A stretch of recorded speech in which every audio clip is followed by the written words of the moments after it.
Hi everyone, welcome back to రాయాస్ eduhub YouTube channel. ఈ video అనేది day 3 of our 90 days EPF free classes అండి. Last సెషన్లో మనం ఏం చేసాము, బేసిక్స్ ఆఫ్ అకౌంటింగ్ గురించి తెలుసుకున్నాం, వాటి యొక్క ఎంసీక్యూస్ని కవర్ చేసాం. ఇప్పుడు మాడ్యూల్ 2లోకి ఎంటర్ అవుతామండి. మాడ్యూల్ 2 అనేది మనకి చాలా ఇంపార్టెంట్ అండి. ఇది ఎంటైర్ అకౌంటింగ్ నాలెడ్జ్కి బేస్. సో ఇది బాగా నేర్చుకుంటే మనం అకౌంటింగ్ నాలెడ్జ్ అనేది చాలా బాగా హెల్ప్ అవుతుంది నెక్స్ట్ ఫర్దర్ క్లాసెస్లో మనకి. సో ఈ క్లాస్ అనేది చాలా ఇంపార్టెంట్. వీటిని అకౌంటింగ్ కాన్సెప్ట్స్ అంటారు, లేదంటే అకౌంటింగ్ కన్వెన్షన్స్ అన్నా ఇవే, అకౌంటింగ్ ప్రిన్సిపల్స్ అన్నా ఇవే, అకౌంటింగ్ పాస్టులేట్స్ అన్నా ఇవే. వీటికి డిఫరెంట్ నేమ్స్ ఉన్నా వీటి యొక్క రోల్ మాత్రం ఒకటేనండి. సో ఏంటంటే అకౌంటింగ్ మీద మనకు గ్రిప్ తెచ్చుకోవడం కోసం ఇవి చాలా ఉపయోగపడతాయి. ఏ కంపెనీ అయినా సరే ఈ అకౌంటింగ్ కాన్సెప్ట్ని ఖచ్చితంగా ఫాలో అవ్వాలి. అసలు ఈ కాన్సెప్ట్స్ ఎందుకు అంటే, థింక్ ఆఫ్ లైక్ మన ఒక క్రికెట్ గేమ్ గురించి ఆలోచించండి. క్రికెట్లో కొన్ని రూల్స్ ఉంటాయి కదండి, అలానే అకౌంట్స్లో కూడా కొన్ని రూల్స్ అనేది ఉంటాయి. క్రికెట్లో ఏంటి, మనకు నో బాల్ వైడ్ ఎలా డిఫైన్ చేస్తాము, లేకంటే బౌలర్లు ఎట్లా పడితే అట్లా ఇష్టం వచ్చినట్టు బాల్ వేసేస్తారు. సో వాటికి అనేది కొన్ని లిమిట్స్ ఉండాలని కొన్ని రూల్స్ అనేది ఫ్రేమ్ చేశాం. దీన్ని బట్టి కరెక్ట్గా వాళ్ళు అనేది బౌలింగ్ చేయడానికి జరుగుతుంది. దీనివలన క్రికెట్ చూడాలనే ఇంట్రెస్ట్ ఉంటుంది, క్రికెట్ అనే గేమ్ మీద నమ్మకం ఏర్పడుతుంది. సో అదేవిధంగా మన కంపెనీకి సంబంధించిన ఫైనాన్షియల్ అకౌంట్స్ ఏవైతే ఉన్నాయో అవి ట్రూ అండ్ ఫెయిర్గా రిప్రజెంట్ చేయిస్తున్నాయి అని జనరల్ పబ్లిక్ కానీ, గవర్నమెంట్ కానీ, బ్యాంకు కానీ నమ్మాలి అంటే మనం ఈ అకౌంటింగ్ కాన్సెప్ట్స్ని ఖచ్చితంగా ఫాలో అయ్యి మన ఫైనాన్షియల్ స్టేట్మెంట్స్లో ఇంప్లిమెంట్ చేస్తేనే అప్పుడు మాత్రమే మన బ్యాలెన్స్ షీట్ అనేది కరెక్ట్గా రిఫ్లెక్ట్ అవుతుంది. అది యూనిఫామ్గా అందరూ ఫాలో అవుతున్న విధంగా మనం ఫాలో అవుతున్నామని నమ్ముతారు. ఆ ఫైనాన్షియల్ స్టేట్మెంట్స్ని కంపేర్ చేయడానికి యూజబుల్గా ఉంటుంది, నమ్మదగినదిగా ఉంటుంది. సో మనము ఈ అకౌంటింగ్ కాన్సెప్ట్లో ఫస్ట్ మనం స్టార్ట్ చేసేది ఏంటి అంటే, ఫండమెంటల్ అకౌంటింగ్ అజంప్షన్స్ అని ఉంటాయండి. ఒక 3 ఉంటాయి. వాటిని అవి ఎంత ఇంపార్టెంట్ అంటే, అవి లేవు అంటే మన ఫైనాన్షియల్ స్టేట్మెంట్స్ మీద నమ్మకం అనేది ఉండదు. అవి అంత బేసిక్. సో అవి నువ్వు చెప్పినా చెప్పకపోయినా సరే మనం ఖచ్చితంగా ఫాలో అవుతున్నాము అని నమ్ముతారు. జనరల్గా ఎవరైనా సరే మన ఫైనాన్షియల్ స్టేట్మెంట్స్ ఎవరు చూసినా సరే వాళ్ళు ఖచ్చితంగా ఈ 3 ప్రిన్సిపల్స్ అనేది ఫాలో అవుతారండి. అవేంటో ఇప్పుడు మనం తెలుసుకుందాం. ఆ 3 ప్రిన్సిపల్స్ని బేసిక్గా మనం ఏమంటారంటే ఫండమెంటల్ అకౌంటింగ్ అజంప్షన్స్ అంటారు. ఈ ఫండమెంటల్ అకౌంటింగ్ అజంప్షన్స్లో ఆ 3 ఏంటి అంటే, ఒకటి గోయింగ్ కన్సర్న్, నెక్స్ట్ వచ్చేసి కన్సిస్టెన్సీ, నెక్స్ట్ అక్రూవల్ కాన్సెప్ట్. ఈ 3 అనేది ఎంత బేసిక్ అంటే ఇవి ఖచ్చితంగా మనము ఫాలో అవుతున్నాము అని ఎంటైర్ వరల్డ్లో మన ఫైనాన్షియల్ స్టేట్మెంట్స్ మీద ఎవరైతే డిపెండ్ అయ్యి ఉంటారో వాళ్ళందరూ దీన్ని నమ్ముతారు. ఈ గోయింగ్ కన్సర్న్ ఫాలో కాలేదు అంటే మనం మన యొక్క అసెట్స్ని ఎలా వాల్యూ చేస్తున్నామనే కన్ఫ్యూజన్ అనేది అందరికీ ఉంటుంది. అదే కన్సిస్టెన్సీ అంటే కంటిన్యూగా ఒకే టైప్ ఆఫ్ పాలసీని ఫాలో కావడం. ఇవాళ ఒక పాలసీ, రేపు ఒక పాలసీ ఫాలో అయ్యాము అంటే మన ఫైనాన్షియల్ స్టేట్మెంట్స్ని ఎవరైనా ఎలా అర్థం చేసుకోగలుగుతారు? నిన్నేమో ఒక రూల్, ఇవాళ ఒక రూలు, రేపు ఇంకో రూల్ అంటే. సో అందుకని జనరల్గా ఎప్పుడూ ఒకే రూల్ ఫాలో అవుతారు అని చెప్పేది కన్సిస్టెన్సీ. Next accrual. ఇవాళ వచ్చిన ఇన్కమ్ని మనం ఇయర్లో వచ్చిన ఇన్కమ్ని నెక్స్ట్ ఇయర్ చూపిస్తే ఎలా ఉంటుంది? నెక్స్ట్ ఇయర్ రాబోయే ఇన్కమ్ ఇయర్ అడ్వాన్స్డ్గా చూపిస్తే అంటే ఇయర్కి సంబంధించిన ప్రాఫిట్ మనం ఎలా లెక్క కట్టగలుగుతాము? సో ఏ ఇయర్కి ఆ ఇయర్ది మన ఫైనాన్షియల్ స్టేట్మెంట్స్ అనేది కరెక్ట్గా ఎఫెక్ట్ అవుతున్నాయి అంటే దానికి కారణం ఈ 3 మనం ఖచ్చితంగా ఫాలో అవుతున్నాము అని. మనం ఏమీ చెప్పలేదు అంటే ఖచ్చితంగా ఈ 3 ఫాలో అయ్యాము అని. ఒకవేళ ఈ 3 ఫాలో కాలేదు ఏదైనా కారణం చేత అనిపిస్తే వాటిని ఖచ్చితంగా మనం డిస్క్లోజ్ చేయాలి. ఎందుకంటే జనరల్ పబ్లిక్ అందరూ ఏమనుకుంటారంటే ఇవి ఫాలో అవుతున్నామని. ఒకవేళ నువ్వు ఫాలో కాలేదు అంటే ఆ విషయం వాళ్ళకి చెబితే ఓకే, ఈ ఫైనాన్షియల్ స్టేట్మెంట్స్లో ఇవి ఫాలో కాదు, దీన్ని బేస్ చేసుకొని మనం జడ్జిమెంట్ తీసుకోవాలి అని వాళ్ళు డిసైడ్ చేసుకోవడానికి అనుగుణంగా ఉంటుంది. సో ఇప్పుడు వీటి గురించి మనం కొంచెం ఇన్డెప్త్గా కాన్సెప్ట్ బై కాన్సెప్ట్ తెలుసుకుందామండి. ఫండమెంటల్ అకౌంటింగ్ అజంప్షన్లో ఉన్న ఫస్ట్ కాన్సెప్ట్ అయిన గోయింగ్ కన్సర్న్ కాన్సెప్ట్ గురించి ఇప్పుడు తెలుసుకుందామండి. ఇప్పుడు ఒక చిన్న క్వశ్చన్ ఏంటంటే, ఇప్పుడు మనం ఎప్పుడైనా సరే ఒక ఇల్లు కొన్నాము అంటే దాని ఉద్దేశం ఏంటి? మనం నెక్స్ట్ డే అమ్మడం కోసం అయితే కొనం కదా. మనం ఇల్లు కొన్నాము అంటే ఖచ్చితంగా అందులో ఉండడం కోసమే కొన్ని ఏళ్ల తరబడి ఆ ఇల్లు ఉంటుంది, ఒక 30 నుంచి 50 ఇయర్స్ వరకు. సో ఆ ఉద్దేశంతోనే మనం ఇల్లు అనేది కొంటాం. మనమేమో రియల్ ఎస్టేట్ బ్రోకర్స్ కాదు కదా అమ్ముకుండే ఉద్దేశంతో మనం దిగడానికి.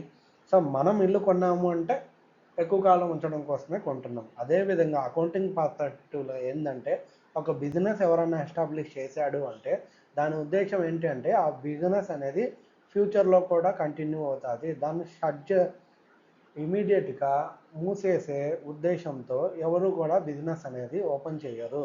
దీన్ని ఏమంటారంటే సింపుల్గా చెప్పాలంటే గోయింగ్ కన్సర్న్ కాన్సెప్ట్ అంటారు. ఈ అజంప్షన్ వల్లే మనం ఏమనుకుంటామంటే ఈ అజంప్షన్ బేస్ చేసుకునే మనము ఏదైనా సరే ఒక అసెట్ని వాల్యూ చేసే ముందు ఏం చేస్తామంటే మనం ఏ వస్తువునైతే ఏ రేటుకి అయితే కొంటామో ఆ రేటుకే మనం వాల్యూ చేస్తాం. ఎందుకు అంటే ఈ బిజినెస్ అనేది కంటిన్యూగా ఎన్నో ఏళ్ళైనా ఉంటుంది అని. ఇప్పుడు ఎగ్జాంపుల్ ఇందాక మనం హౌస్ గురించి మాట్లాడాం కదా.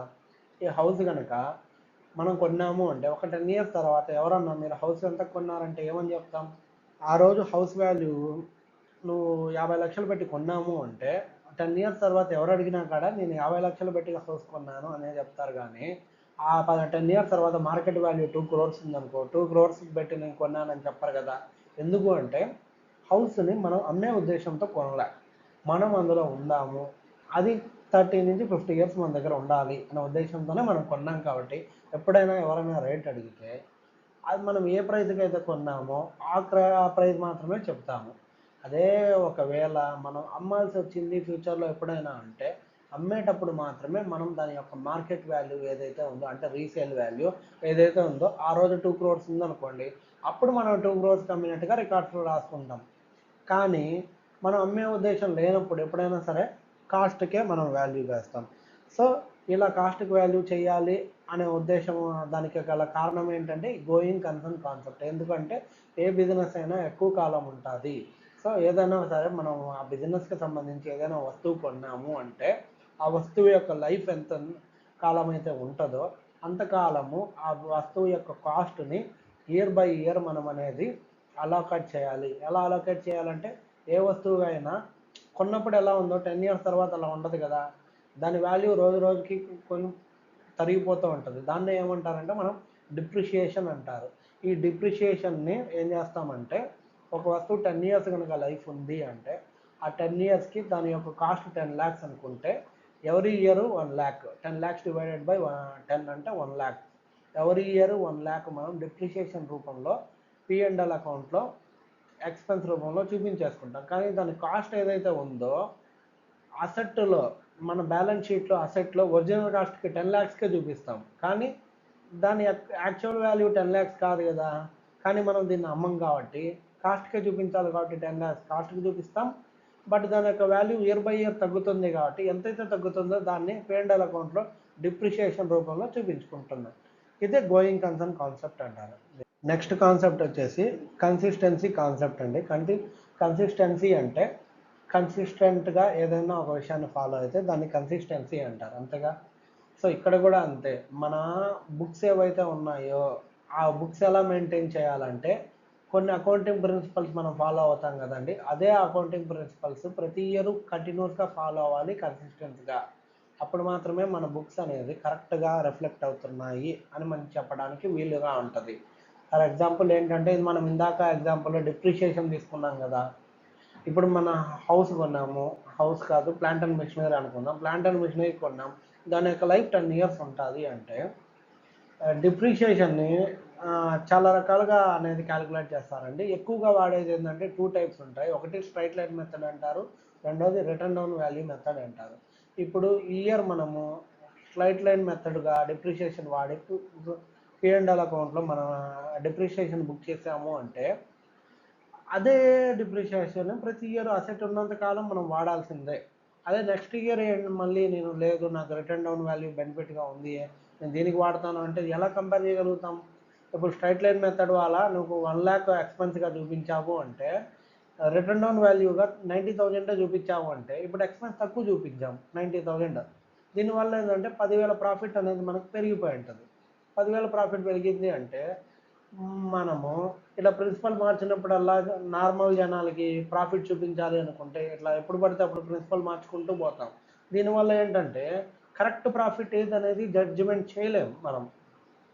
సో లాస్ట్ టైం మేము స్ట్రైట్ లైన్ మెథడ్ వాడాము, ఈసారి ఏంటంటే రిటర్న్ డౌన్ వాల్యూ పెడతాను వాడాం. దీనివల్ల 10,000 ప్రాఫిట్ పెరిగింది అనేసి దాన్ని అంత మాత్రాన మనం నిజంగా ప్రాఫిట్ పెరిగింది అది మన సేల్ ద్వారా వచ్చిన ప్రాఫిట్టా? సేల్ ద్వారా వచ్చిన ప్రాఫిటే నిజమైన ప్రాఫిట్ కాబట్టి. సో ఇలా ప్రిన్సిపల్స్ మారడం వల్ల ఏంటంటే జనరల్ పబ్లిక్ అనేది కన్ఫ్యూజింగ్ అవుతుంది. గవర్నమెంట్కి అయినా సరే బ్యాంక్స్ లోన్ ఇవ్వాలనుకున్న బ్యాంక్స్కి కూడా కన్ఫ్యూజన్ అనేది ఏర్పడుతుంది. ఆ ఉద్దేశంతో ఏం చేస్తారంటే ఒకే ప్రిన్సిపల్ని మీరు ఫాలో అవ్వాలి. దాన్నే ఏమంటారంటే కన్సిస్టెన్సీ ప్రిన్సిపల్ అంటారు. సో ఎప్పుడైనా సరే మనం యూనిఫామ్గా ఫాలో అవ్వాలి. ఇక్కడే మనం ఏం చేసామంటే ఒక ఎగ్జాంపుల్ ఇవ్వడం జరిగింది. ఎగ్జాంపుల్ ఏంటంటే మన దగ్గర గూడ్స్ ఉన్నాయనుకోండి. గూడ్స్ అంటే ఏంటి? మనం అమ్మడం కోసం మన బిజినెస్లో పెట్టుకున్న వస్తువుని గూడ్స్ అంటాం. ఈ గూడ్స్ని ఏం చేస్తామంటే మనం వాల్యూ చేస్తాం ప్రతి ఇయర్ మిగిలిపోయిన స్టాక్ని. ఆ మిగిలిపోయిన స్టాక్ని వాల్యూ చేయడానికి కొన్ని మెథడ్స్ ఉన్నాయండి. 4 టైప్స్ ఆఫ్ మెథడ్లు ఉన్నాయి యాక్చువల్గా వచ్చేసి. మనం ఎక్కువగా వచ్చేసి ఒకే ప్రిన్సిపల్ని అడాప్ట్ చేసుకోవాలి. 4 మెథడ్లు ఉన్నాయి కానీ 4 వాడడానికి లేదు. సపోజ్ ఆ కంపెనీ ఫీఫో అనే మెథడ్ని వాడింది అనుకోండి. ఫీఫో అంటే first in and first out అనే మెథడ్. ఈ మెథడ్ని వాడింది అనుకుంటే ప్రతి ఇయర్ ఏం చేయాలి? ఇదే మెథడ్ని వాడాలి. ఒకవేళ నెక్స్ట్ ఇయర్ మళ్ళీ వెయిటెడ్ యావరేజ్ మెథడ్ అని, లీఫో మెథడ్ అంటే last in first out method అని ఇలా మెథడ్లు మార్చుకుంటూ పోయామనుకోండి, సేమ్ ఇందాక చెప్పినట్టు మనకేంటి అంటే ఫీఫో మెథడ్లో ఒక క్లోజింగ్ స్టాకు మనకు మిగిలిపోయిన స్టాకు వాల్యూ 1 lakh అని తెలిసిందనుకోండి. వెయిటెడ్ యావరేజ్ వల్ల 1,20,000 అని తెలిసిందనుకో, ఇప్పుడు ఏమవుతుందంటే మన అసెట్ యొక్క వాల్యూ అనేది క్లోజింగ్ స్టాక్ యొక్క వాల్యూ అనేది 20,000 రూపాయలు ఎక్స్ట్రా చూపించినట్టు. దీనివల్ల ఏమవుతుందంటే 20,000 రూపాయల ప్రాఫిట్ అనేది మనం ఎక్స్ట్రా చూపిస్తున్నాము అని. దీనివల్ల ఏమంటే మన ఫైనాన్షియల్ స్టేట్మెంట్లో కన్సిస్టెన్సీ అనేది ఉండదు, ట్రాన్స్పరెన్సీ అనేది కూడా ఉండదు. సో అందుకనేసి మనం ఎప్పుడైనా కానీ ఏదో ఒక ప్రిన్సిపల్, ఆ ప్రిన్సిపల్ని కంటిన్యూగా ఫాలో అవ్వాలి. ఒకవేళ ఫాలో అవ్వలేదు అంటే ఎందుకు అవ్వలేదు మనం రీజన్స్ ఫర్నిష్ చేసుకుంటే సరిపోతుంది. ఎవరన్నా మన ఫైనాన్షియల్ స్టేట్మెంట్ చూసే వాళ్ళు ఏమనుకుంటారు అంటే ఓకే వీళ్ళు ఈ ప్రిన్సిపల్ ఫాలో అవ్వలేదు ఈసారి, సో దానివల్ల ప్రాఫిట్లో ఇంత వేరియేషన్ వచ్చింది అనే విషయాన్ని వాళ్ళకి తెలుసుకుంటారు. దానికి అనుగుణంగా జడ్జిమెంట్ అనేది తీసుకోవడానికి జరుగుతుంది. మన నెక్స్ట్ టాపిక్ వచ్చేసి అక్రూవల్ కాన్సెప్ట్ అండి. ఈ కాన్సెప్ట్ అనేది చాలా ఇంపార్టెంట్ అండి. ఇప్పుడు మనము ఒక కంపెనీలో వర్క్ చేస్తున్నాం అనుకోండి, మనకి శాలరీ ఇస్తారు కదా. ఈ శాలరీ వచ్చేసి సపోజ్ మనము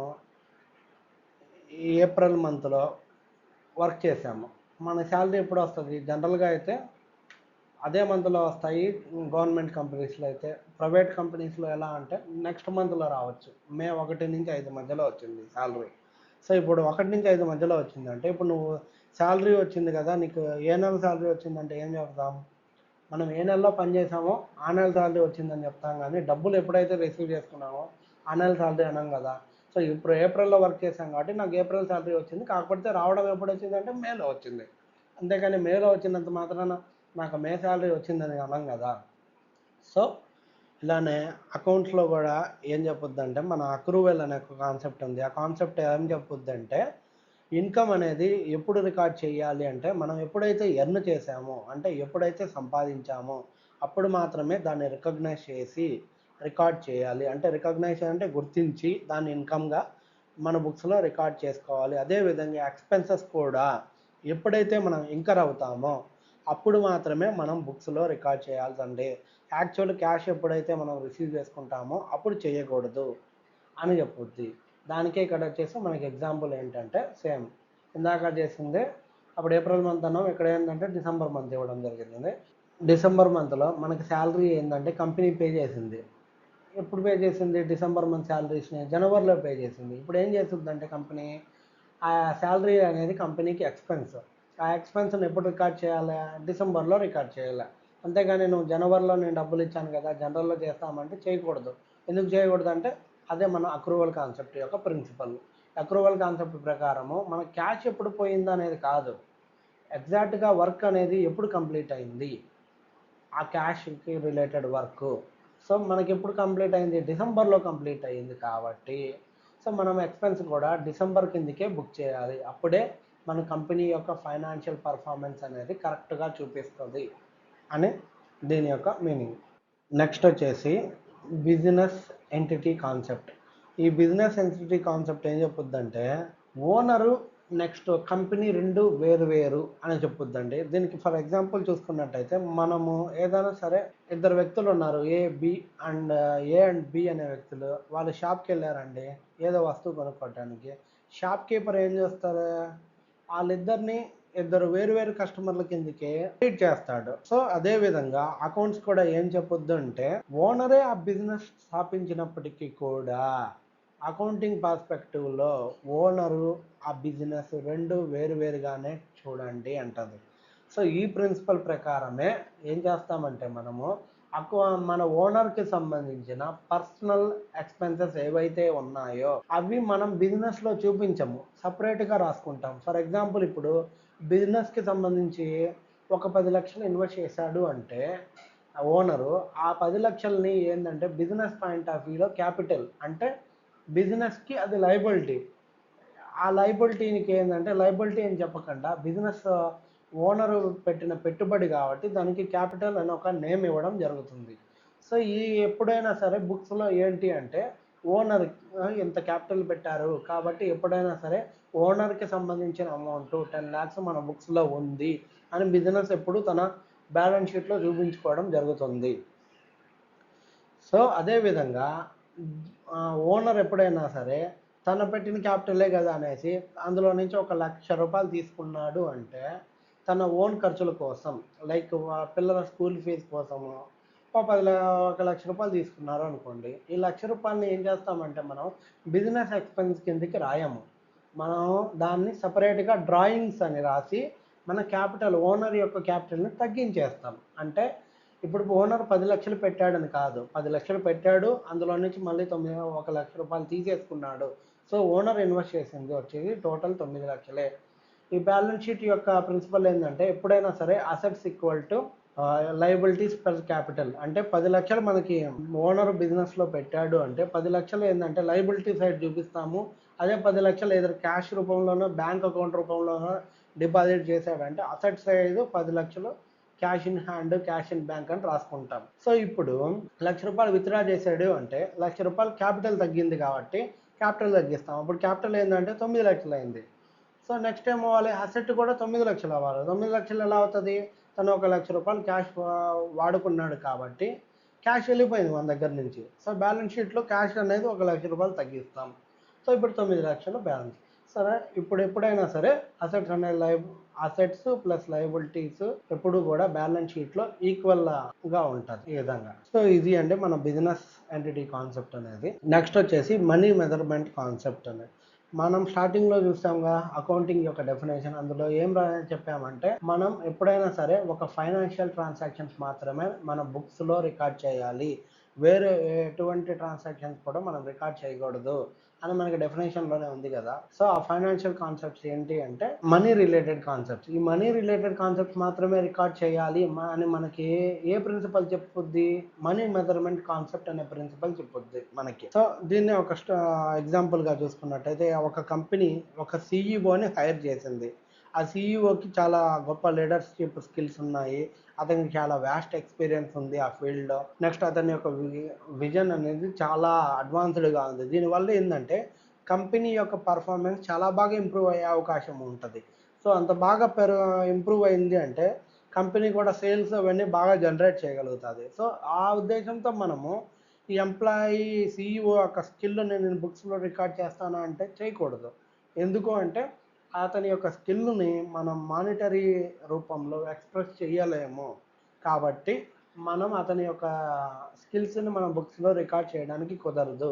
ఇదే ప్రిన్సిపల్ చెప్పుద్ది అంటే మనీ మెజర్మెంట్ కాన్సెప్ట్ అనే ప్రిన్సిపల్ చెప్పుద్ది. ఓకేనా, దానికి సంబంధించి మనకి ఇక్కడ ఎగ్జాంపుల్ ఇక్కడ రాసాము. ఏదైనా సరే మానిటరీ రూపంలో ఉన్నది, సపోజ్ ప్లాంట్ అండ్ మెషినరీ కొన్నాము అంటే దాన్ని మాత్రం మనం బుక్స్లో రికార్డ్ చేస్తాం. అంతేగాని ఒక ఎంప్లాయీ యొక్క స్కిల్స్ని మనము బిజినెస్లో రికార్డ్ చేయడానికి కుదరదు.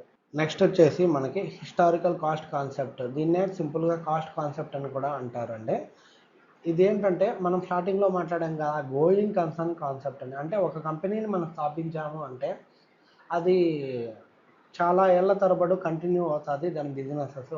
ఆ ఉద్దేశంతోనే మనం ఎప్పుడైనా సరే కాస్ట్కే మనం బుక్స్లో రికార్డ్ చేస్తాం కానీ మార్కెట్ వాల్యూకి రికార్డ్ చేయము అని మాట్లాడుకున్నాం కదండి.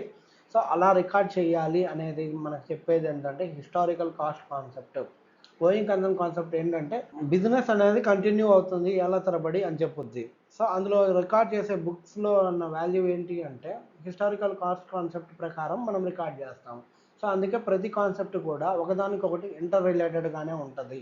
అంటే ఇక్కడ మనకి సో ప్రతి కాన్సెప్ట్ కూడా ఏదో విధంగా మనకి లింక్ అయి ఉంటుంది. సో అన్నీ మనం లింక్ చేసుకుంటూ మనం ప్రిపేర్ అయ్యామంటే కన్ఫ్యూజ్ కాకుండా ఉంటాము. సో ఇక్కడ కాస్ట్ కాన్సెప్ట్ ఏం చెప్పొద్దంటే, మనం ఏదైనా సరే ఒక ల్యాండ్ కొన్నామనుకోండి, ఫర్ ఎగ్జాంపుల్ ఒక 50 lakhs పెట్టి ల్యాండ్ కొన్నామంటే 10 years తర్వాత ఏమవుతుంది అంటే దాని మార్కెట్ వాల్యూ ఎదురు పెరగచ్చు తగ్గచ్చు. ల్యాండ్ కాబట్టి ఆబ్వియస్లో పెరుగుద్ది.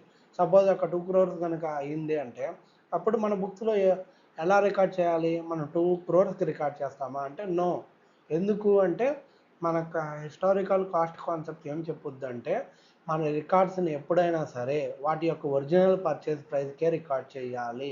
Original purchase price in the sense అంటే మనం వస్తువు కొన్న ప్రైజు ప్లస్ ఆ వస్తువుని తీసుకురావడానికి అయిన ఖర్చు ప్లస్ ఆ వస్తువుని ఇన్స్టాల్ చేయడానికి అయిన ఖర్చు, ఎంటైర్ ఖర్చుని ఒరిజినల్ కాస్ట్ ప్రైస్ కిందకే ట్రీట్ చేస్తుంది. ఇప్పుడు ఒక ప్లాంట్ అండ్ మిషనరీ మనం కొన్నాము మన వ్యాపార నిమిత్తము, అది 50 లక్షలు అయింది. సో ఆ ప్లాంట్ అండ్ మిషనరీ ఎక్కడో గుజరాత్లో కొన్నాం అనుకోండి, మనం ఎక్కడో విజయవాడలో ఉన్నాము. సో విజయవాడకి తేవాలి ఆ ప్లాంట్ అండ్ మిషనరీ, దానికి ఖర్చు ఒక 1 lakh ట్రాన్స్పోర్టేషన్ ఛార్జెస్ అవుతుంది. సో ఈ 1 lakh ప్లస్ తెచ్చాక దాన్ని ఆపరేట్ చేయాలంటే దాన్ని ఇన్స్టాల్ చేయాల్సి వస్తుంది. ఇన్స్టాలేషన్ ఛార్జెస్ వచ్చేసి ఒక 1 lakh అయింది. టోటల్ 2 lakhs ఎక్స్ట్రా అయింది ఈ ప్లాంట్.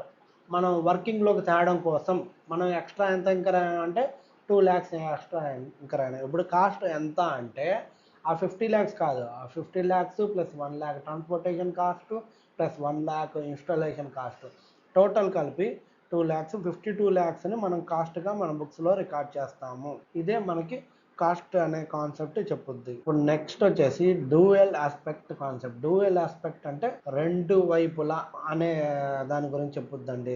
ఇదే మన డబుల్ ఎంట్రీ సిస్టమ్కి ఫౌండేషన్. అంటే డబుల్ ఎంట్రీ సిస్టమ్ అంటే ఒక ట్రాన్సాక్షన్ని మనము రెండు వైపులా ఎంటర్ చేస్తే దాన్ని డబుల్ ఎంట్రీ సిస్టమ్ అంటారు. ఈ డబుల్ ఎంట్రీ సిస్టంలో ఏముంటుందంటే ప్రతి ట్రాన్సాక్షన్కి ఒక 2 ఆస్పెక్ట్స్ ఉంటాయి. అంటే ఒకటి ఇచ్చే ఆస్పెక్ట్ అయితే ఇంకొకటి తీసుకుండే ఆస్పెక్ట్ అంటారు. రెండు ఉండడం వల్ల ఎప్పుడైనా సరే రెండు అకౌంట్స్ అనేది మనకు ఖచ్చితంగా ఎఫెక్ట్ అవుతుంది. దీనివల్ల ఎప్పుడైనా కూడా బ్యాలెన్స్ షీట్ అనేది టాలీ అవుతుంది. అంటే అసెట్ సైడ్ లయబిలిటీస్ సైడ్ ఎప్పుడు కూడా ఈక్వల్గా ఉంటుంది. దీనికే మనం ఎగ్జాంపుల్ రూపంలో తీసుకున్నట్టయితే మనం ఒక 10 లక్షలు పెట్టి ఒక మిషనరీ కొన్నాము. మనం స్టార్టింగ్లో ఒక ఎగ్జాంపుల్ చెప్పాం కదండి, ఓనర్ వచ్చేసి 10 లక్షలు క్యాపిటల్ అనేది ఇన్వెస్ట్ చేశాడు కాబట్టి లయబిలిటీ సైడ్ క్యాపిటల్ అనేది 10 లక్షలు ఉంటుంది. నెక్స్ట్ అసెట్ సైడ్ వచ్చేసి క్యాష్ రూపంలో ఒక 10 లక్షలు అనేది ఉంటుంది. సపోజ్ ఇప్పుడు మనం ఏం చేస్తామంటే ఒక ప్లాంట్ అండ్ మిషనరీని మనం కొన్నాం. ప్లాంట్ అండ్ మిషనరీ కొన్నాం కాబట్టి మన బ్యాలెన్స్ షీట్లోకి ప్లాంట్ అండ్ మిషనరీ వస్తుంది. Plant and machinery account debit అనేది 10 lakhs. నెక్స్ట్ ఏమవుతుందండి, ప్లాంట్ అండ్ మిషనరీ కొనడం కోసం మనం ఏం చేసాము, క్యాష్ వాడాం. మన దగ్గర ఉన్న 10 లక్షల క్యాష్ని వాడేసాం. క్యాష్ అనేది మన దగ్గర నుంచి వెళ్ళిపోతుంది కాబట్టి credit side to cash account credit అని రాసి 10 lakhs రాస్తాం. సో ఇప్పుడు ఏమైంది, ఇదివరకు క్యాపిటల్ 10 lakhs, క్యాష్ 10 lakhs అనేది ఉన్నది. ఇప్పుడు ఏమైంది, క్యాష్ వెళ్ళిపోయింది, క్యాష్ ప్లేస్లో ప్లాంట్ అండ్ మిషనరీ వచ్చింది. సో ఇప్పుడు ఏమైంది, ప్లాంట్ అండ్ మిషనరీ యొక్క వర్త్ 10 lakhs వచ్చి కూర్చుంది. సో ఇప్పుడు చూసుకుంటే liability side capital account 10 lakhs ఉంది, అసెట్ సైడ్ చూసుకుంటే plant and machinery account 10 lakhs ఉంది. సో ఇలా ఈ డ్యూయల్ ఆస్పెక్ట్ కాన్సెప్ట్ వల్ల ఎప్పుడైనా సరే మనకి అసెట్ సైడ్ అనేది లయబిలిటీ సైడ్తో ఎప్పుడు కూడా టాలీ అవుతూనే ఉంటుందండి. అందుకనే దీని నుంచే మనకు వచ్చింది ఒక ఈక్వేషన్ అండి, assets are always equal to liabilities. ఇప్పుడు లయబిలిటీ సైడ్స్ అంటే రెండు రకాలు ఉంటాయండి. ఒకటి ఓనర్స్ క్యాపిటల్ ఉంటుంది, నెక్స్ట్ వచ్చేది బయట నుంచి తీసుకున్న లయబిలిటీ కూడా ఉంటుంది. ఎంటైర్ని కూడా మనం లయబిలిటీ కిందకే చూపిస్తాము. అసెట్ సైడ్స్ వచ్చేసి ఎంటైర్గా అసెట్సే ఉంటాయి. సో ఎప్పుడైనా సరే ఈ లయబిలిటీ యొక్క బ్యాలెన్స్ నెక్స్ట్ ఈ అసెట్ యొక్క బ్యాలెన్స్ వచ్చేసి టాలీ అవ్వాలి. ఇదే మనకి డ్యూయల్ ఆస్పెక్ట్ అనే కాన్సెప్ట్ చెప్పుద్ది. నెక్స్ట్ వచ్చేసి accounting period concept. Accounting period concept అంటే ఇప్పుడు మనము బిజినెస్ అనేది స్థాపించాము, అది ఎంతకాలం ఉంటుంది, ఎంతకాలమైనా ఉంటుంది మనం మూసేసేంత వరకు. ఓకేనా. ఇప్పుడు మనం బిజినెస్ ఎందుకు పెడతాం, మన ప్రాఫిట్ సంపాదించడం కోసమే బిజినెస్ పెడతాం. మరి బిజినెస్ ఒక 30 ఏళ్ళు ఉంటే 30 ఏళ్ళ వరకు మనం బిజినెస్ బాగా పర్ఫామ్ చేస్తుందో లేదో తెలుసుకోవాలి కదా. సో అందుకనే మనం ఏం చేస్తామంటే బిజినెస్ యొక్క లైఫ్ సైకిల్ ఏదైతే ఉందో దాన్ని స్మాల్ ఫిక్స్డ్ ఇంటర్వెల్స్ లాగా డివైడ్ చేయడం జరుగుతుంది. దాన్నే ఏమంటారంటే అకౌంటింగ్ పీరియడ్ అంటారు. ఇలా డివైడ్ చేయమని ఏ కాన్సెప్ట్ చెప్పిందంటే అకౌంటింగ్ పీరియడ్ అనే కాన్సెప్ట్ చెప్పింది. సో సో మన అకౌంటింగ్ బిజినెస్ లైఫ్ సైకిల్ని ఏదర్ మంత్లీ కానీ, క్వార్టర్లీ కానీ, యాన్యువల్లీ కానీ, హాఫ్ ఇయర్లీ కానీ మనం డివైడ్ చేస్తామండి. ఆ పీరియడ్ ఎండ్ అవ్వగానే మనం ఫైనాన్షియల్ పర్ఫార్మెన్స్ అని మెజర్ చేయడం కోసం మనం క్యాలిక్యులేట్ చేసి ఫైనాన్షియల్ స్టేట్మెంట్స్ అనేది ప్రిపేర్ చేయడానికి పాసిబుల్ అవుతుంది. ఇప్పుడు మనం జనరల్గా మన ఇండియాలో ఏంటంటే అకౌంటింగ్ పీరియడ్ ఫాలో అవుతున్న అకౌంటింగ్ పీరియడ్ ఏంటంటే every year 1st April accounting period అనేది స్టార్ట్ అవుతుంది, 31st మార్చ్కి ఎండ్ అవుతుంది. ఇప్పుడు లాస్ట్ ఫైనాన్షియల్ ఇయర్లో అకౌంటింగ్ పీరియడ్ ఎప్పుడు స్టార్ట్ అయిందంటే 1st ఏప్రిల్ 2024లో స్టార్ట్ అయింది, 31st మార్చ్ 2025కి ఎండ్ అయిపోయింది ప్రీవియస్ ఫైనాన్షియల్ ఇయర్. ఇప్పుడు ప్రజెంట్ జరుగుతున్న ఫైనాన్షియల్ ఇయర్ వచ్చి 1st ఏప్రిల్ 2025లో స్టార్ట్ అయింది, 31st మార్చ్ 2026లో ఎండ్ అవుతుంది. సో ఇప్పుడు ఈ అకౌంటింగ్ పీరియడ్ ప్రకారమే ఏ పీరియడ్కి సంబంధించిన ఆ పీరియడ్ ఇన్కమ్ అనేది ఆ పీరియడ్లోనే బుక్ చేయాలి, ఆ ఎక్స్పెన్సెస్ కూడా సేమ్ వే ఆ పీరియడ్లోనే బుక్ చేయాలి. అంటే ఇప్పుడు మనము లాస్ట్ ఎగ్జాంపుల్ ఏప్రిల్లో సాలరీ వచ్చింది, మేలో క్యాష్ వచ్చింది, మేలో పే చేసామన్న ఎగ్జాంపుల్ తీసుకున్నాం కదండి. ఇదే ఇప్పుడు చూసుకుంటే మన 31st మార్చ్కి మనది ఏమైంది, అకౌంటింగ్ ఇయర్ అనేది క్లోజ్ అయింది. ఇప్పుడు 31st మార్చ్కి సంబంధించిన శాలరీస్ ఎప్పుడు పే చేస్తాము, ఏప్రిల్ 1 నుంచి 5 మధ్యలో ఎప్పుడైనా చేయొచ్చు, లేదా 10వ తేదీ లోపైనా. ఏప్రిల్లోనే కదా మొత్తం చేస్తాము, ఏప్రిల్లో చేసాము. ఇప్పుడు మనం ఎక్స్పెన్స్ ఎప్పుడు చేస్తాము, ఆ ఫైనాన్షియల్ ఇయర్ ఎండ్ అయిపోయింది కదా అని మనం నెక్స్ట్ ఫైనాన్షియల్ ఇయర్లో చేయడానికి కుదరదు. ఫైనాన్షియల్ ఇయర్కి రికార్డ్ అయిన ఎక్స్పెన్స్ కాబట్టి ఆ ఫైనాన్షియల్ ఇయర్ బుక్స్లోనే చూపిస్తాము. ఆ ఫైనాన్షియల్ ఇయర్ కిందకి ఎక్స్పెన్స్ రూపంలో ప్రాఫిట్ అండ్ లాస్ అకౌంట్లో వేస్తాం. దీనివల్ల ఏంటంటే కరెక్ట్గా మన ప్రాఫిట్ అండ్ లాస్ అకౌంట్ అనేది రిఫ్లెక్ట్ అవుతుంది. ఎందుకంటే ఆ ఇయర్ ఎక్స్పెన్సెస్ ఆ ఇయర్లోనే రికార్డ్ చేస్తాం కాబట్టి మన ప్రాఫిట్ అండ్ లాస్ అకౌంట్ ఏదైతే ఉందో ఇన్కమ్ స్టేట్మెంట్ అంటారో దాన్ని కరెక్ట్గా చూపించినట్టు అవుతుంది. సో ఇప్పుడు నెక్స్ట్ కాన్సెప్ట్ వచ్చేసి మ్యాచింగ్ కాన్సెప్ట్. మ్యాచింగ్ అంటే ఏం లేదు, ఇన్కమ్ని ఎక్స్పెన్స్కి మ్యాచ్ చేయడం. మ్యాచింగ్ కాన్సెప్ట్ ఏం చెప్పుద్ది అంటే ఇప్పుడు సపోజ్ నువ్వు ఏదైనా గుడ్స్ కనుక మార్చిలో అమ్మావు, ఇందాక ఎగ్జాంపుల్ తీసుకుంటాం అకౌంటింగ్ పీరియడ్ కాన్సెప్ట్ ఎగ్జాంపుల్, ఎందుకంటే ప్రతి కాన్సెప్ట్ ఇంటర్ రిలేటెడ్ కాబట్టి అదే ఎగ్జాంపుల్ చెప్తే మీకు ఈజీగా ఉంటుంది అనే ఉద్దేశంతో నేను అదే ఎగ్జాంపుల్ తీసుకొని చెప్తున్నాను. ఇప్పుడు మార్చిలో సపోజ్ అప్పుడు శాలరీ గురించి మాట్లాడాం కదా, మన దగ్గర ఉన్న స్టాక్ ఏదో మార్చిలో అమ్మామండి, కానీ మార్చికి సంబంధించిన స్టాక్ యొక్క పేమెంట్ ఏం జరిగిందంటే మనకి ఏప్రిల్లో రావడం జరిగింది. సో ఇప్పుడు రెవెన్యూ ఎప్పుడు తీసుకుంటాము, రెవెన్యూకి రిలేటెడ్ ఎక్స్పెన్సెస్ ఎప్పుడు తీసుకుంటాము, ఈ రెవెన్యూ అనేది మనకి మార్చిలోనే రిలేటెడే కాబట్టి మార్చిలోనే వచ్చింది కాబట్టి మన ఎక్స్పెన్సెస్ కూడా ఎప్పుడైనా సరే ఆ రెవెన్యూ జనరేటెడ్ అవ్వడానికి ఏ ఎక్స్పెన్సెస్ అయితే హెల్ప్ అయినాయో ఆ ఎక్స్పెన్సెస్ని కూడా మనం అదే పీరియడ్లో బుక్ చేయాలి. ఇప్పుడు దీనికే చిన్న ఎగ్జాంపుల్ రూపంలో చేద్దామండి. ఒక ట్రేడర్ ఏం చేశాడంటే 10,000 యూనిట్లు ఏవో పర్చేజ్ చేశాడండి, దాని యొక్క వర్త్ వచ్చేసి 10 lakhs ఒక ఇయర్లో. తర్వాత ఏం చేశారంటే వాటిల్లో ఏం చేశాడంటే 8,000 యూనిట్లని ఒక్కొక్క యూనిట్ని 150 రూపాయలకి అమ్మేశాడు. టోటల్గా తనకి గాను ఇప్పుడు ఎంత రెవెన్యూ వచ్చిందంటే 12 lakhs రెవెన్యూ వచ్చింది. ఇప్పుడు మనం ప్రాఫిట్ కనుక్కోమంటే టోటల్ అతను అమ్మింది 12 lakhs కాబట్టి 12 lakhs మైనస్ టోటల్ అతను కొన్నది 10 lakhs కాబట్టి 12 lakhs మైనస్ 10 lakhs డైరెక్ట్గా నేను చేసేస్తాను అంటే ఇప్పుడు మనకు ప్రాఫిట్ ఎంత వస్తుంది, 2 lakhs వస్తుంది. ఇది కరెక్టా అంటే ఇది కరెక్ట్ కాదు అండి. ఎందుకు అంటే ఇతను అమ్మింది ఎంత, 8,000 యూనిట్లు మాత్రమే అమ్మాడు. సో 8,000 యూనిట్లు అమ్మడం కోసము అతను ఎంత అయితే ఖర్చు పెట్టాడు, 8,000 యూనిట్ల యొక్క ఖర్చే పెట్టాడు. 8,000 యూనిట్లు ఇంటూ 100 ఎంత, 8 లక్షలు. కాబట్టి ఆ రెవెన్యూ జనరేట్ చేయడానికి ఎంతైతే ఎక్స్పెన్స్ అయితే ఇంకర్ అయినాడో అంత ఎక్స్పెన్స్ని మనం ఈ రెవెన్యూకి మ్యాచ్ చేయాలి. అదే మన మ్యాచింగ్ కాన్సెప్ట్ చెప్పేది.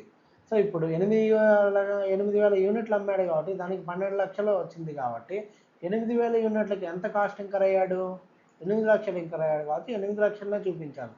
సో ఇప్పుడు టోటల్ తన ప్రాఫిట్ ఎంత అయింది, 4 lakhs అయింది. ఇది వరకు చూసుకున్నట్టయితే మనకు 2 lakhs ఉంది, కానీ యాక్చువల్ ప్రాఫిట్ ఎంత, 4 lakhs. సో ఇప్పుడు మనము రాంగ్ ప్రిన్సిపల్ అప్లై చేయడం వల్ల ఏమైందంటే మన ప్రాఫిట్ 4 లక్షలు ఉండాల్సింది కాదా 2 లక్షలు ఉంది. ఇప్పుడు బయట ఉన్న జనాలకు ఏమర్థమవుతుంది, 2 లక్షలు ప్రాఫిట్ చాలా తక్కువ వచ్చింది అనే విషయాన్ని అనుకుంటారు. దీనివల్ల ఏమవుతుందంటే ప్రాఫిట్ అనేది అండర్ స్టేట్మెంట్ అనేది చేసినట్టు అవుతుంది. సో అప్పుడు మన బిజినెస్ యొక్క యాక్చువల్ పర్ఫార్మెన్స్ అనేది మనకు తెలియదు. సో మనం ఏం చేయాలంటే ఎప్పుడైనా సరే ఏ రెవెన్యూ అయితే జనరేట్ చేయడానికి మనం ఎక్స్పెన్సెస్ ఇంకర్ అయినామో ఆ ఎక్స్పెన్సెస్ని ఆ ఇయర్లోనే బుక్ చేయాలి. మిగిలింది ఏదైనా ఉంది అంటే దాన్ని అన్సోల్డ్ ఐటమ్ కిందకి మన క్లోజింగ్ స్టాక్ రూపంలో అసెట్ రూపంలో మనం చూపించడం జరుగుతుంది. 8,000 యూనిట్లను మాత్రమే మన ఎక్స్పెన్స్ కిందకి చూపిస్తాము. రిమైనింగ్ 2,000 యూనిట్స్ ఏమంటే క్లోజింగ్ స్టాక్ రూపంలో తీసుకుంటాం. నెక్స్ట్ వచ్చేసి రెవెన్యూ రికగ్నిషన్ కాన్సెప్ట్ అండి.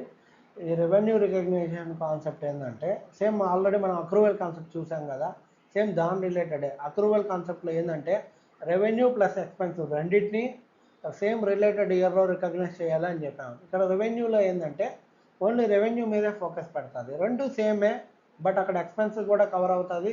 ఇక్కడ ఏంటంటే ఓన్లీ ఇన్కమ్ మాత్రమే కవర్ అవుతుంది. సో ఇక్కడ మనం ఒక ఫర్నిచర్ షాప్కి వెళ్ళి ఒక ఫర్నిచర్ కొన్నాము, ఆర్డర్ పెట్టాము. ఆ ఫర్నిచర్ ఆ షాప్ దగ్గర లేదు. అతను ఏమన్నాడంటే నాకు 2 వీక్స్ పట్టుద్ది ఫర్నిచరు, సో మీరు కొంచెం అడ్వాన్స్ ఇస్తే నేను ఆ ఫర్నిచరు తయారు చేస్తాను అన్నాడు. దానికి కానీ మనం ఏం చేసామంటే అతనికి కొంచెం అడ్వాన్స్ ఒక ₹1,00,000 అనుకోండి, సపోజ్ ఒక 1 lakh అడ్వాన్స్గా ఇచ్చేసాం.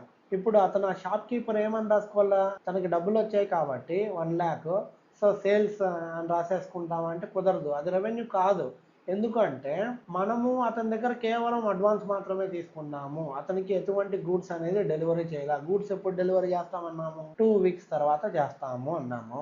సో మనం ఎప్పుడైతే గూడ్స్ డెలివరీ చేస్తామో అప్పుడు మాత్రమే దాన్ని రెవెన్యూగా చేయాలి. అప్పుడు దాకా ఏం చేయాలి, అది లయబిలిటీ. కస్టమర్ మనకి అడ్వాన్స్గా ఇచ్చాడు అంటే మనకు అతనికి సర్వీస్ ఇవ్వనంత వరకు మనకు అతనికి చెల్లించాల్సిన ఆబ్లిగేషన్ అనేది మన దగ్గర ఉంది. సో ఖచ్చితంగా మనం ఏంటంటే ఒకవేళ తనకు ఆర్డర్ క్యాన్సిల్ చేశాడు అనుకో, ఏం చేయాలి, మనం తన అడ్వాన్స్ దానికి తిరిగి ఇచ్చేసేయాలి. సో మనం తిరిగి ఇచ్చే పొజిషన్లో ఉన్న వాటిని ఏమంటామంటే మనం లయబిలిటీస్ అంటాం.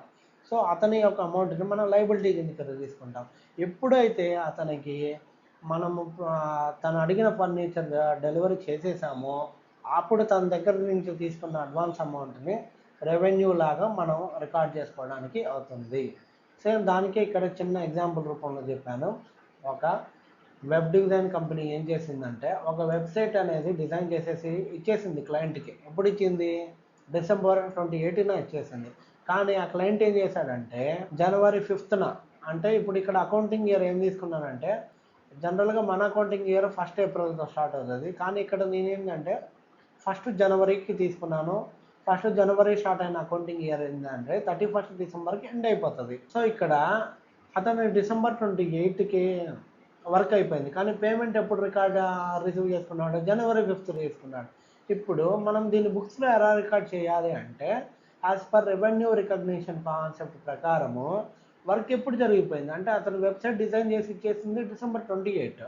కాబట్టి మనం బుక్స్లో రెవెన్యూని ఎప్పుడు చూపించుకోవాలి అంటే December 28కే, అంటే ఆ ఇయర్ రెవెన్యూ కిందకే చూపించాలి.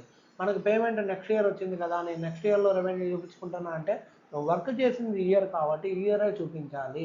నీకు ఎప్పుడు డబ్బులు వచ్చాయనేది కాదు ఇంపార్టెంట్, ఇక్కడ నువ్వు ఎప్పుడు సర్వీస్ అనేది కంప్లీట్ అయ్యింది అది ఇంపార్టెంట్. అదే మనకి రెవెన్యూ రికగ్నైజేషన్ కాన్సెప్ట్ అనేది చూపించడం జరుగుతుంది. కన్జర్వేటిజం కాన్సెప్ట్ గురించి తెలుసుకుందాం. ఇప్పుడు కన్జర్వేటిజం కాన్సెప్ట్ని ప్రూడెన్స్ కాన్సెప్ట్ అని కూడా అంటారండి. ఇప్పుడు మనకి తెలుగులో ఒక సామెత ఉంది కదండి, కీడెంచి మేలంచండి అన్నారు. అదే ప్రొసీజర్ ఈ కన్జర్వేటిజం అనేది కాన్సెప్ట్ ఫాలో అవుతుంది. ఇది ఏంటి అంటే hope for the best but prepare for the worst అని. ఈ ప్రిన్సిపల్ ఏం చెప్తుందంటే ఎప్పుడైనా సరే మనం ట్రాన్సాక్షన్స్ కనుక రికార్డు చేయాలి అంటే చాలా జాగ్రత్తగా అనుసరించి రికార్డ్ చేయాలి. ఏది పెడితే అది రికార్డ్ చేయడానికి లేదు.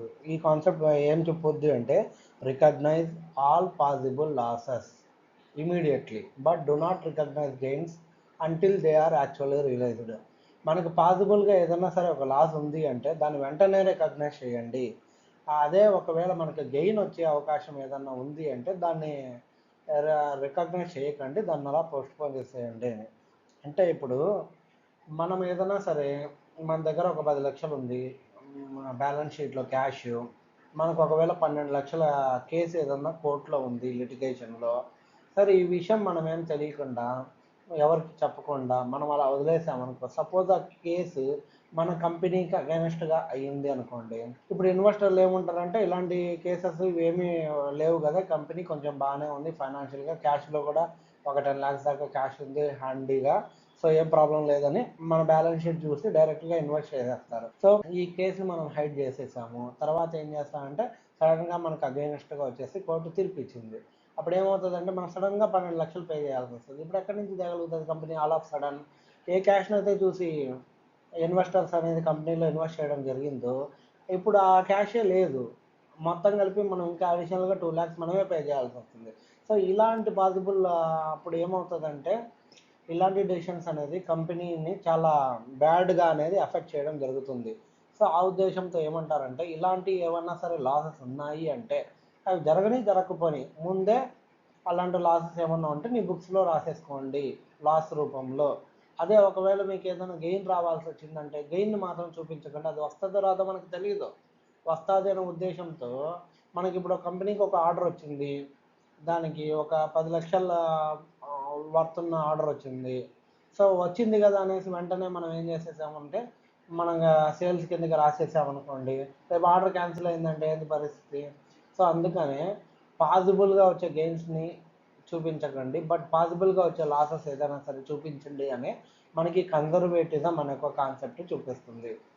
అంటే ఒక అసెట్ని మల్టిపుల్ వాల్యూస్ కనుక మనం కన్సిడర్ చేయాల్సి వచ్చిందనుకో అప్పుడు అకౌంటెంట్ ఏం చేయాలంటే పాసిబుల్ లోయెస్ట్ రీజనబుల్ వాల్యూనే బుక్స్లో రికార్డ్ చేయాల్సి ఉంటుంది. ఒకవేళ అదే లయబిలిటీస్ విషయానికి వచ్చినట్టయితే ఒక లయబిలిటీని 2-3 వాల్యుయేషన్ కనుక మనము కన్సిడర్ చేయాల్సి వచ్చింది అంటే ఆ లయబిలిటీ యొక్క పాసిబుల్ హైయెస్ట్ వాల్యూ ఏదైతే ఉందో దాన్ని మనం బుక్స్లో చూపించాల్సి వస్తుంది అని. దానికే కింద మనం ఏం చేస్తామంటే ఎగ్జాంపుల్ ఇవ్వడం జరుగుతుంది. ఇలా ఈ ప్రిన్సిపల్ ఎందుకు ఇలా చెప్పాల్సి వచ్చిందంటే మనం యొక్క ఇన్కమ్ని ఎక్కువ చేసి చూపించకూడదు, మన యొక్క లాసెస్ని తక్కువ చేసి చూపించకూడదు. ఒకవేళ లాసెస్ కనుక సడన్గా వచ్చాయి అంటే మనం ఆ టైంలో పే చేసే ఆబ్లిగేషన్లో లేకపోయామంటే అప్పుడు ఫైనాన్షియల్ స్టేట్మెంట్స్ అనేవి ట్రూగా రిఫ్లెక్ట్ కావు. సో అందుకనే ఉద్దేశంతో మనకి ఏం చేస్తారంటే సేఫ్ అండ్ రిలయబుల్ అప్రోచ్ ఏదైతే ఉందో దాన్ని ఫాలో అవ్వండి. ఒకవేళ లాసెస్ ఉంటే ఎక్కువ చూపించుకోండి, పోయేదేముంది. ఒకవేళ ఆ లాస్ రాలేదనుకో కంపెనీ సేఫే, ఒకవేళ వస్తే దాని పరిస్థితి ఏంటి? అలానే సో అందుకనే చాలా జాగ్రత్తమైన విధానాన్ని ఫాలో అవ్వాలి అని ఈ ప్రిన్సిపల్ అనేది చెప్తారు. దానికి కింద ఎగ్జాంపుల్ ఇప్పుడు స్టాక్ ఉంది. స్టాక్ అంటే మనం ఏదైతే అమ్మడానికి కంపెనీలో పెట్టుకుంటామో దాన్ని స్టాక్ అంటాము. ఈ స్టాక్ యొక్క వాల్యూ వచ్చేసి మనం కొన్నప్పుడు 1 lakh ఉంది, బట్ ఇక్కడ అమ్మేటప్పుడు కనుక 95,000 వస్తుంది అనుకో, ఈ 95,000నే చూపించాలి. ఇప్పుడు అలా కాదని మనం 1 lakh చూపించామనుకో, ఇప్పుడు మనం దాన్ని అమ్మితే వచ్చేది 95 అయినప్పుడు మనం 1 lakh చూపించామంటే 5,000 ఏం చూపిస్తున్నట్టు ఎక్స్ట్రాగా చూపిస్తున్నట్టు. దీనివల్ల ఏంటంటే మన బ్యాలెన్స్ షీట్లో 5,000 రూపీస్ అనేది ఎక్స్ట్రా చూపిస్తుంది. కాకపోతే దాని రియల్ వాల్యూ ఏంటంటే 95,000. ఇదే ప్రిన్సిపల్ని మనం గోయింగ్ కన్సర్న్ కాన్సెప్ట్లో మాట్లాడుకున్నాం. గోయింగ్ కన్సర్న్ కాన్సెప్ట్ ఏంటి? కంపెనీ అనేది ఎక్కువ కాలం ఉంటుంది కాబట్టి సో దానికోసం ఎప్పుడైనా వస్తువులని వాల్యూ చేయాలి అంటే హిస్టారికల్ కాస్ట్ అనే కాన్సెప్ట్ని కన్సిడర్ చేయండి అని మనకు గోయింగ్ కన్సర్న్ కాన్సెప్ట్ ద్వారా తెలిసింది. సో ఆ హిస్టారికల్ కాస్ట్ కాన్సెప్ట్లో ఏం చెప్తాము మనము? ఏదైనా సరే మనం కొన్నప్పుడు ఏ వాల్యూ ఉంటుందో ఆ వాల్యూ చెప్తాము. ఆ వాల్యూల ప్రకారమే ఏదైనా సరే మనం వస్తువు కొన్నామంటే ఆ కొన్న వాల్యూకి చూపించనని హిస్టారికల్ కాస్ట్ కాన్సెప్ట్ చెప్పుద్ది. కానీ ఈ కన్జర్వేటివ్ కాన్సెప్ట్ ఏంటంటే దానికి కాంట్రరీ ఏమంటది, ఎందుకంటే అది యాక్చువల్ అసెట్. కానీ ఇక్కడ ఏంటి అంటే మనం అసెట్ గురించి మాట్లాడట్లా, మనము మన కంపెనీలో అమ్మడానికి పెట్టుకున్న స్టాక్ గురించి మాట్లాడుతున్నాము. అవి అసెట్స్. అవి ఏంటంటే మన కంపెనీలో రెవెన్యూ జనరేట్ చేయడానికో లేదా కంపెనీలో మన సౌకర్యం కోసమో ఏర్పాటు చేసుకున్నట్టు కాబట్టి వాటిని ఎప్పుడు కాస్ట్గా వాల్యూ చేస్తాం. ఇవేంటి అంటే మనం సేవ్ చేసుకోవడానికి ఉన్న వాల్యూ. ఇప్పుడు మనం 1 lakh పెట్టి కొన్నామంటే మార్కెట్లో అది 95,000 ఉంటే మనం 95,000కి అమ్మగలుగుతాం, కానీ 1 lakh అమ్మడానికి ఉండదు. కాబట్టి అసెట్తో ఫిక్స్డ్ అసెట్స్తో వీటిని చూడడానికి కుదరదు. సో ఈ ప్రిన్సిపల్ వచ్చేసి మనకి ఈ స్టాక్కి పర్టికులర్గా అప్లై అవుతుంది. దీనికి ఇంకో ఎగ్జాంపుల్ తీసుకున్నట్టయితే ఇప్పుడు డెటార్స్ ఉన్నారు, మనం సేల్ చేసాము 50,000 వర్తున్న క్రెడిట్ సేల్ చేసాము. సో క్రెడిట్ సేల్ చేసాం కాబట్టి వాళ్ళ దగ్గర నుంచి మనకి అమౌంట్ రాలేదు కాబట్టి వాళ్ళని డెటార్స్ రూపంలో మన బుక్స్లో చూపిస్తాం. కానీ ఒకవేళ అతను 5,000 కట్టలేకపోయాడు అంటే అప్పుడు ఏమైనా చూపించాలంటే మన బుక్స్లో 45,000 చూపించాలి. ఎందుకంటే అతని దగ్గర నుంచి మనకి వచ్చే పాసిబుల్ అమౌంట్ ఎంత? 45,000. మిగిలిన 5,000 రాదని మనకి తెలుసు. సో అప్పుడు ఏం చేయాలంటే ఆ 5,000ని మనం లాస్ లేదా డౌట్ఫుల్ అసెట్స్ కిందకి మన P&L అకౌంట్లో చూపించుకోవాల్సి వస్తుంది. సో ఏదైనా లాసెస్ ఉంటే ఇమీడియట్గా రికగ్నైజ్ చేసేయాలి, ఏదైనా గెయిన్ ఉంటే దాన్ని పోస్ట్పోన్ చేయాలి అనే దానికి దీనికి ఎగ్జాంపుల్. సో ఇప్పుడు నెక్స్ట్ కాన్సెప్ట్ వచ్చేసి మనకి మెటీరియాలిటీ కాన్సెప్ట్. అంటే మెటీరియల్ అంటే ఇంపార్టెంట్ అనే దాని మీనింగ్. ఈ మెటీరియల్ కాన్సెప్ట్ ఏం చెప్పుద్దంటే మనకి ప్రతి దానికి మనం ఏంటంటే అకౌంటింగ్ ప్రొసీజర్స్ అనేది ఫాలో అవ్వాలి, దాని ప్రకారం బుక్స్లో ప్రతి ఐటమ్ని రికార్డ్ చేయాలి అండ్ ఫైనాన్షియల్ స్టేట్మెంట్స్లో రిపోర్ట్ చేయాలి అని కదా యాక్చువల్గా అయితే మన అకౌంటింగ్ యొక్క ప్రిన్సిపల్స్. సో కానీ అలా ప్రతిదాన్ని మనం రికార్డ్ చేయాలంటే కొన్నిటికి చేయాల్సిన పని లేదు. ఫర్ ఎగ్జాంపుల్ ఇప్పుడు మనము ఇక్కడ ఏం తీసుకున్నామంటే స్టాప్లర్ని తీసుకున్నాం. ఈ స్టాప్లర్ ఏంటంటే యాక్చువల్గా ఏంటంటే దీని యొక్క యూస్ఫుల్ లైఫ్ అనేది 1 year కంటే ఎక్కువే ఉంటుంది. కాబట్టి దీన్ని ఏమంటామంటే మనం అసెట్ అంటాం. సో జనరల్గా ఇది 5 years ఉండొచ్చు, 10 years ఉండొచ్చు. దాని లైఫ్ మనం జాగ్రత్తగా పెట్టుకుంటే ఎన్ని ఏళ్ళైనా ఉండే అవకాశం ఉంటుంది. సో యాక్చువల్గా మనం ఏమనుకున్నాము, ఒక అసెట్ ఏదైనా కొంటే అది ఎక్కువ కాలం ఉంటుంది కాబట్టి దాని యొక్క లైఫ్ ఎన్నేళ్ళు ఉంటుందో అన్నేళ్ళని అసెట్ అని డిప్రిషియేషన్ రూపంలో P&L అకౌంట్లో తగ్గించుకుంటూ పోవాలి. ఆ అసెట్ యొక్క వాల్యూని మాత్రం కాస్ట్ రూపంలో బ్యాలెన్స్ షీట్లో చూపించాలి మనం అని ఇది వరకు మాట్లాడుకున్నాం కదా కాస్ట్ కాన్సెప్ట్లో. సేమ్ ఇప్పుడు అదే ప్రిన్సిపల్ దీనికి అప్లై చేసాము అంటే 200 రూపాయల యొక్క స్టాప్లర్ యొక్క లైఫ్ 10 years అనుకుంటే అంటే ఎవరి ఇయర్ 20 రూపీస్ మనం తీసుకొని తగ్గించుకుంటూ డిప్రిషియేషన్ రూపంలో P&L అకౌంట్ వేసుకుంటూ పోయి నార్మల్ అసెట్ని ఎలా ట్రీట్ చేస్తామో అలా చేసుకుంటూ పోయామంటే దీని యొక్క కాస్ట్ ఏంటి 200 రూపీస్. ఈ 200 రూపీస్ మన కంపెనీ నుంచి వెళ్ళినంత మాత్రాన మన కంపెనీలో షేర్ హోల్డర్స్కి ఏమన్నా వాళ్ళు పెట్టాలనుకున్న క్యాపిటల్ని ఏమన్నా డిస్టర్బ్ చేస్తుందా 200 రూపీస్ అనేది? సో ఈ సిగ్నిఫికెంట్ ఎఫెక్ట్ అనేది ఏమీ చూపించదు వాళ్ళకి. ఇలాంటి దానికోసము మీరు నార్మల్ అకౌంటింగ్ ప్రొసీజర్ వాడితే ఇక్కడ మనకి ఏంటంటే చాలా టైం వేస్ట్ అవుతుంది. Entries as per accounting rules ప్రకారం రికార్డ్ చేయాలి, దీనికోసం ఒక డిప్రిషియేషన్ అకౌంట్ అనేది క్రియేట్ చేసుకోవాలి. ఈ అసెట్ని ఈ చిన్న 200 రూపాయల అమౌంట్ని మనం లైఫ్ లాంగ్ బ్యాలెన్స్ షీట్లో చూపించుకోవాల్సి వస్తుంది, దాని లైఫ్ ఎంత ఉంటుందో అంతకాలం. సో ఇంత చిన్న దానికోసం ఇంత పెద్ద అకౌంటింగ్ ప్రొసీజర్ అనేది మనకి నీడ్ నాట్. అందుకనేసి స్టాప్లర్ని ఏం చేయమంటున్నారంటే అది బై నేచర్ అసెట్లా కనిపించినా సరే దాన్ని ఏం చేయమంటారంటే డైరెక్ట్గా కంపెనీ రికార్డ్స్లో దాన్ని ఒక ఎక్స్పెన్స్ కిందకి క్రియేట్ చేసేయండి.